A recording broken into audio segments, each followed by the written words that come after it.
DVB, Digital Fast. Hello and welcome to the DVB English News. I'm Nora. Joining me today is Khin Ohmar, a Myanmar human rights activist and founder of the civil society organization Progressive Voice. Thank you for being here today. Thank you for having me. Recently, you've been advocating with the ASEAN for Myanmar. How did you advocate on behalf of Myanmar? Actually, I have been advocating to the ASEAN for democracy in Myanmar for decades, really, for over 2 decades now. But of course, with the most recent crisis since 2021, I have tried a lot more constantly, I would say.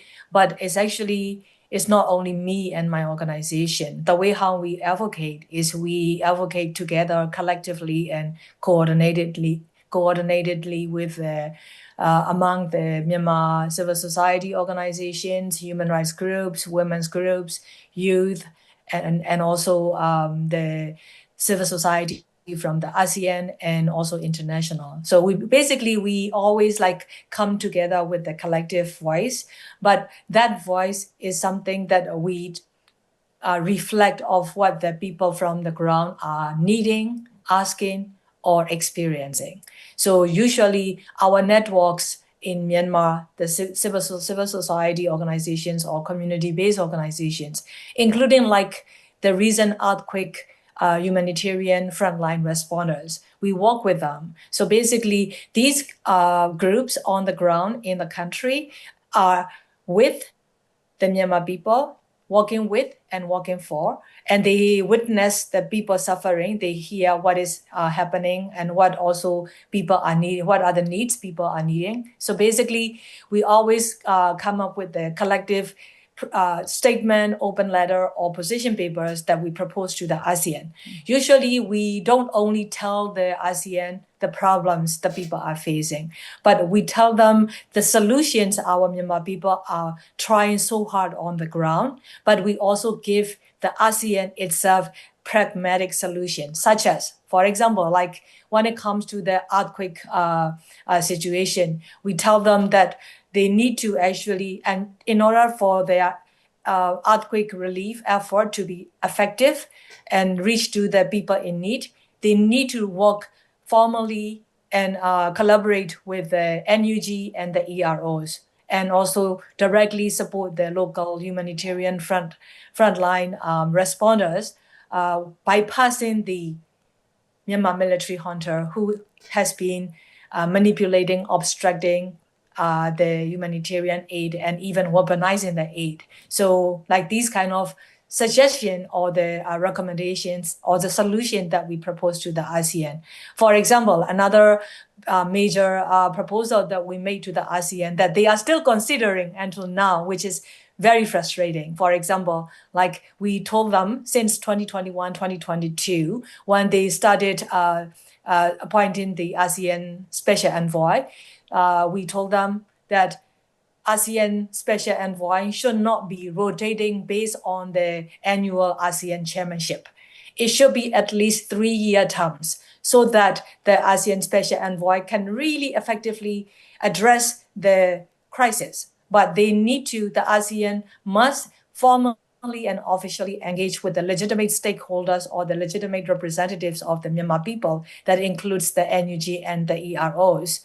But like again, these are not like a euphoria kind of suggestion. These are the practical suggestions that we propose to them. So that's how we advocate. We will go.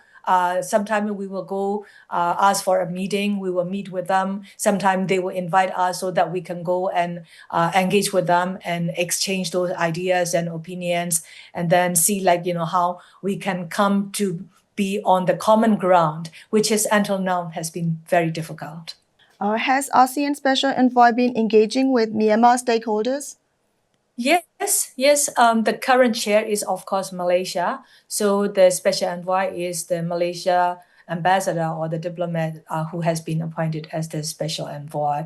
So the ASEAN Special Envoy from Malaysia has been also engaging with the Myanmar stakeholders. And the previous special envoys, like last year was Laos. As far as I remember, the Laos special envoy didn't really engage as much as the Malaysia is doing now, or as much as Indonesia did during their chairmanship in 2023.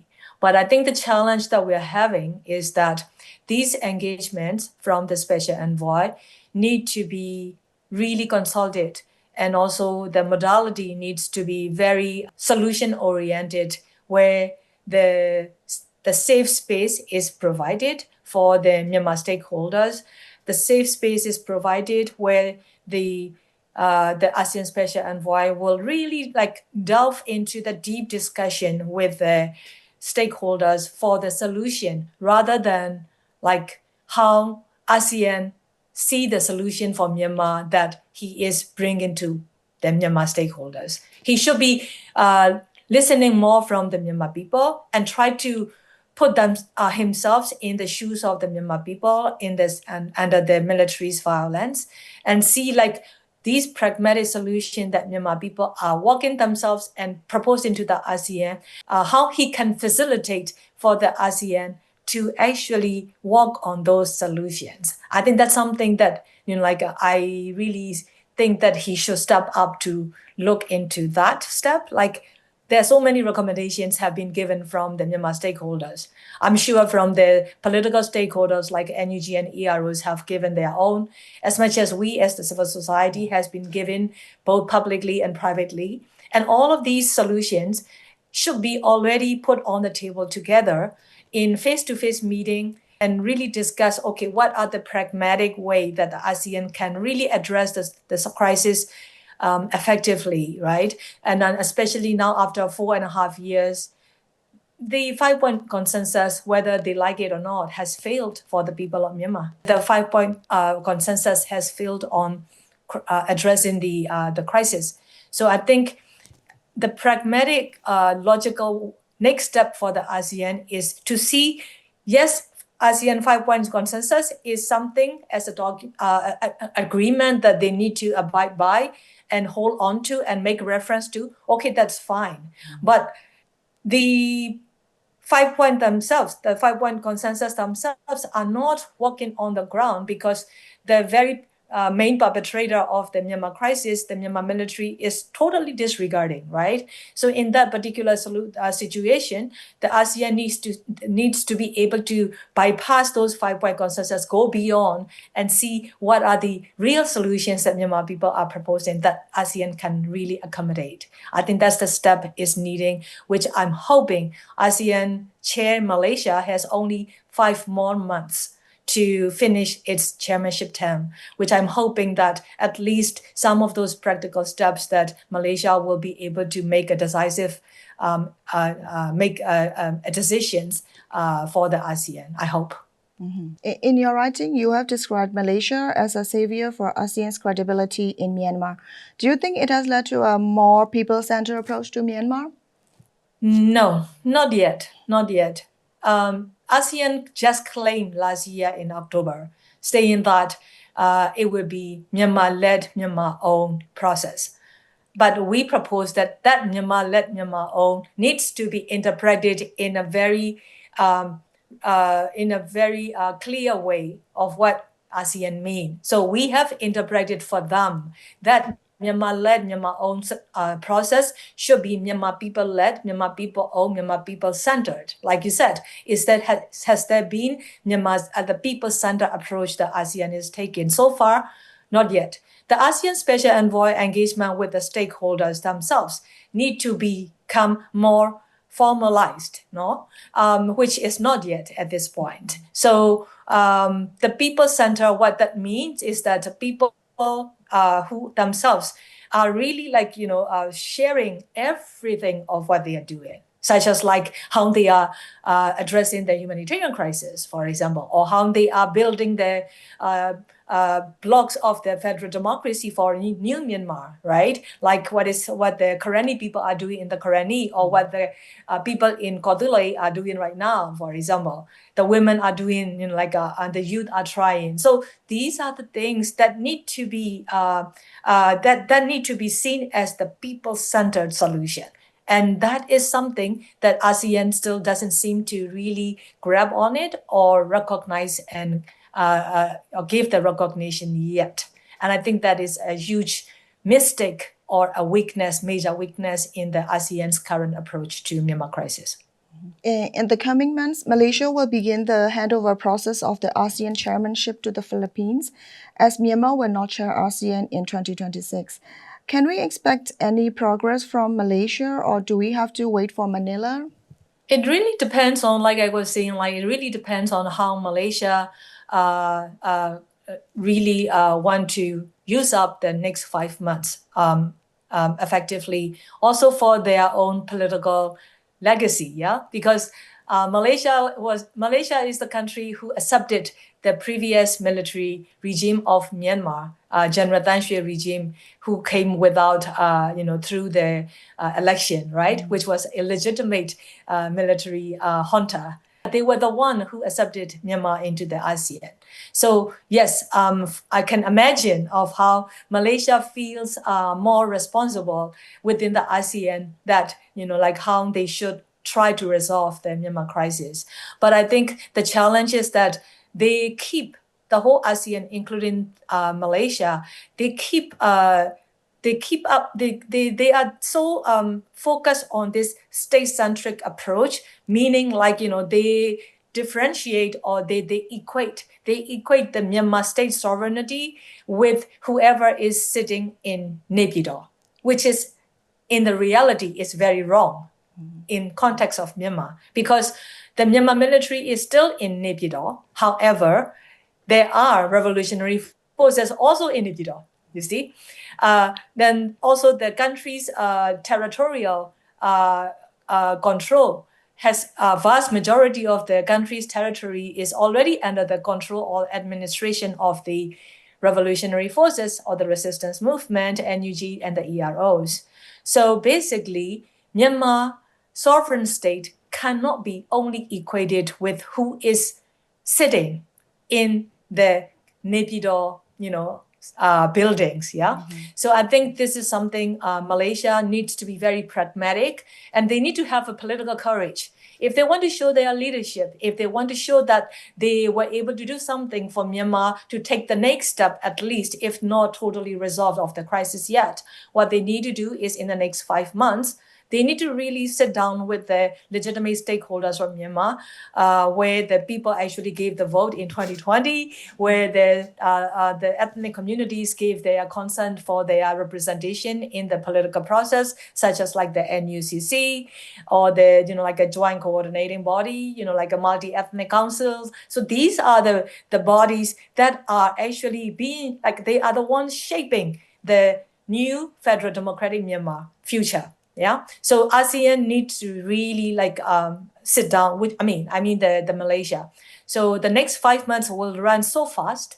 So if ASEAN is not having a political courage or courageous enough to take that next step, I think I can see Malaysia will end up not having a real progress on the ground, as that they will just pass on their chairmanship to another country, and that's it, What they will probably claim is what Indonesia did. Indonesia did claim at the end of their chairmanship, saying that, we have held over 180 meetings with the stakeholders, and we have engaged with the stakeholders. But that is not the progress. The progress has to be a match with how the needs of the people on the ground are being responded.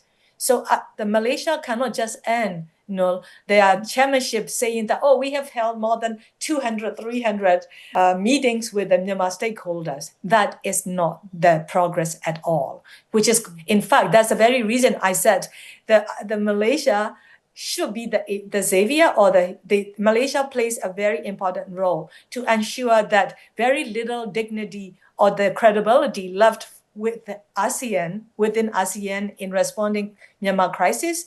It is in hands of Malaysia right now how they can save the very little dignity or the credibility that ASEAN has left so far, and which is very worrying because 5 months will fly so fast. In our previous interview, you mentioned how regime weaponized humanitarian aid.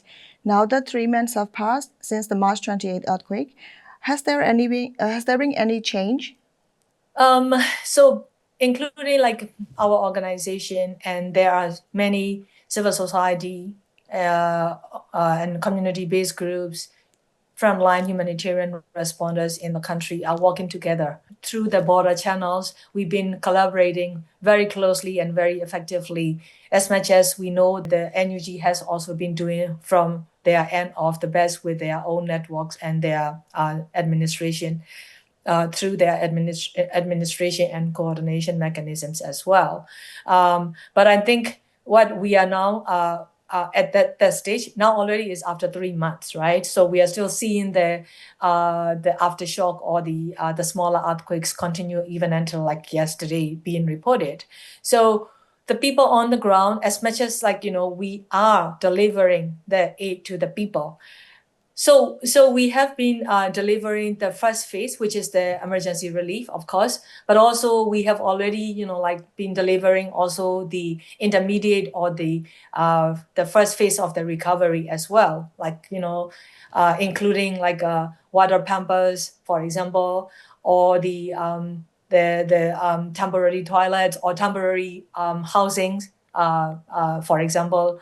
But the challenge that I see now is that international community or the international donors, because they have given to the military junta. So the people are saying that they're not getting the aid from the NEPIDO or from the military authorities.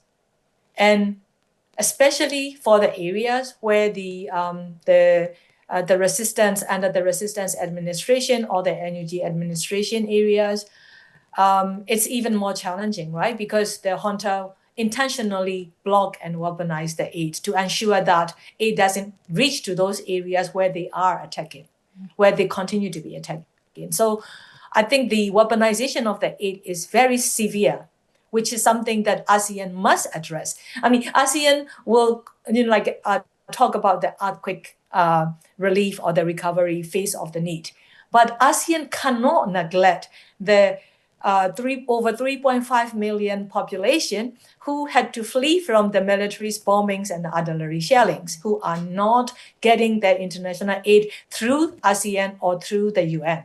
So I think that's the very reason we have been sharing with them the most pragmatic and effective solution that we have been able to do, which can be even far more effective if they join our efforts together. So, for example, like Malaysia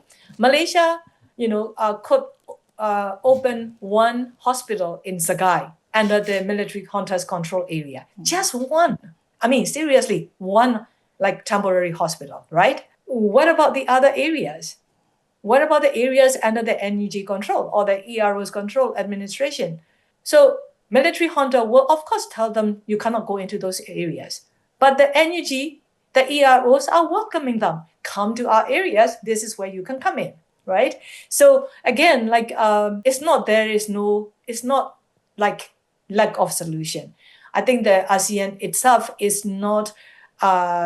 It's kind of like neglecting. I think it's like ASEAN's on continuingly neglecting the needs and also the people-led solutions that are effective on the ground. So I think the humanitarian crisis, or even for the earthquake recovery phase, as long as the ASEAN or the international donors only try to funnel their aid or the recovery relief fund through the military junta, they won't be able to address the needs of the people effectively on the ground in any way.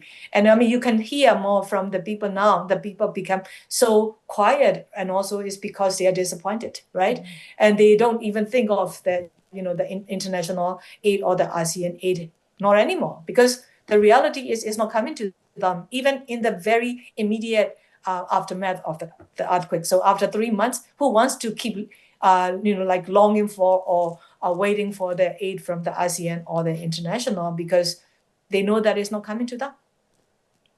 The UN has mentioned that the emergency phase of the humanitarian response is now transitioning into early recovery. What does this mean exactly? This is also another problem, right? Because just like ASEAN, UN is also neglecting the very man-made humanitarian crisis, which is impacting over 3.5 million internally displaced population from the various ethnic regions and dry zone in central area where the military is bombing and like using the like heavy artillery shelling and all of that, right? So why they keep talking about this early recovery? I mean, like, what kind of early recovery are we talking about? Is ASEAN or the UN, are they only going to address the earthquake recovery? I mean, like, what about these 3.5 million IDPs who have even no home to stay or nowhere to run to anymore?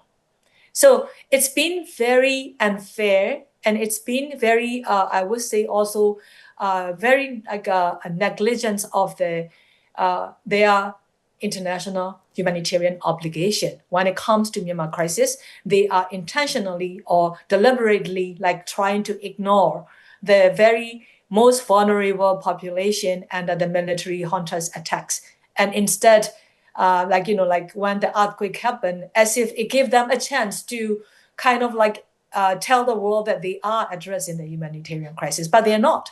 They are not addressing the humanitarian crisis. So early recovery, if it is only, when they say early recovery, transitioning into early recovery, it's not even early recovery. In fact, we have been given the early recovery since the 1 month, within 1 month, and after 1 month of the earthquake, even for the earthquake affected communities. Yeah.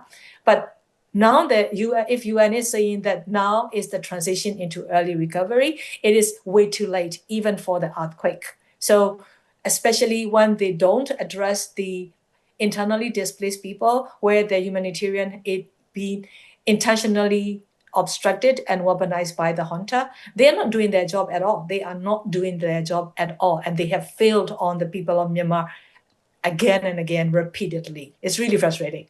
The military announced a post-quake ceasefire in April, but has continued airstrikes against civilians. Close the Sky is written on your background with an image from Myanmar. Can you explain this campaign? Yeah. Yes. Close the Sky it's been basically is a campaign that we've been collectively, many of us, CSOs, Myanmar, regional, international, including these like artists and celebrities who are joining the revolution. Everybody is working on calling on the ASEAN and UN to actually impose the comprehensive global arms embargo. That meanings like, all the arms and ammunitions transfer and sale to the military junta must be stopped. But also particularly with this Close the Sky campaign is to stop the aviation fuel sale and transfer and the whole chain support to the Myanmar military junta. Because the crisis now, after the earthquake, now, I mean, like, even before the earthquake, we were already having the like multi or poly crisis already, right? One is the military-made disaster, and then we also have experienced, our people experience this natural disaster like Cyclone Mocha and Typhoon Yagi last year already, for example, before the earthquake came, no? So we have the political crisis. We also have the humanitarian and human rights crisis, right? Where the human rights violations or the atrocity crimes that Myanmar military has committed has gone beyond what anybody think that they can only like address it to solve it, such as like what the ASEAN thinks that they can do it, which in reality, no one entity can address this alone because it is poly crisis. So in this poly crisis, what we're even seeing, according to the NUG Ministry of Human Rights, for example, from the earthquake time to the early March, there were already more than 550 airstrikes. And now, as we are already towards end of June, we have seen more airstrikes, and also not only jet fighters being used. There are many other ways that military has tried so hard to really like heavily relying they are attacks on the people from the sky. So that's the very reason this campaign that we have is Close the Sky, because if the international community and the ASEAN can stop the aviation fuel flow to the junta or the other like means that will aid and abet the military junta to further attacks the people from the sky, from the air, then our people suffering will be so much reduced. Whereas the humanitarian crisis we can resolve in our own self-reliable or self-sustainable way in many ways. For example, if there is no fighter jet dropping bombs to the IDP camps, the people can grow. No, they can grow the rice, or they can grow tapioca, they can grow morning glory, they can get the bamboo shoots. So basically, our people can be self-sustainable, even though international community cannot support us to get the humanitarian aid through the border channels. We can still be sustainable.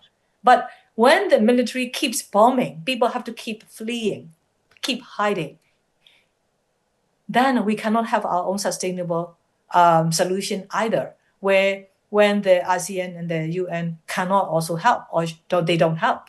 So I think that's the huge problem, that the scale of the crisis has already reached to the peak of the polycrisis. The catastrophe is already reached to that polycrisis peak level.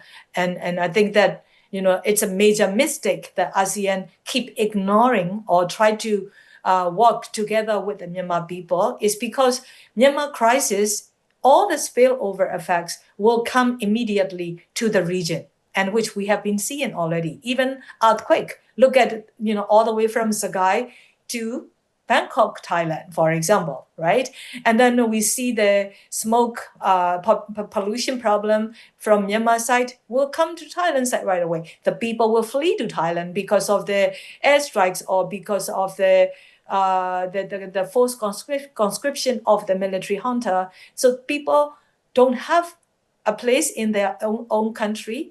Then they will flee. Flee to where? They will, of course, flee into the neighboring countries, which is the ASEAN member states in particular. So I think it's something, this Myanmar crisis will, as long as the ASEAN cannot work with the NUG and EROs and the civil society and keep the solution at the center of the people rather than at the center of the military junta in Naypyidaw, they will also be suffering the spillover effects in their countries as well. Like the lack of human security in Myanmar will actually equate and will cross over to the neighboring countries and go beyond. So the regional peace and stability of ASEAN really depends on the sustainable long-term solution that Myanmar people can actually achieve from this people's revolution. So that's why they really need to support the Myanmar people's revolution.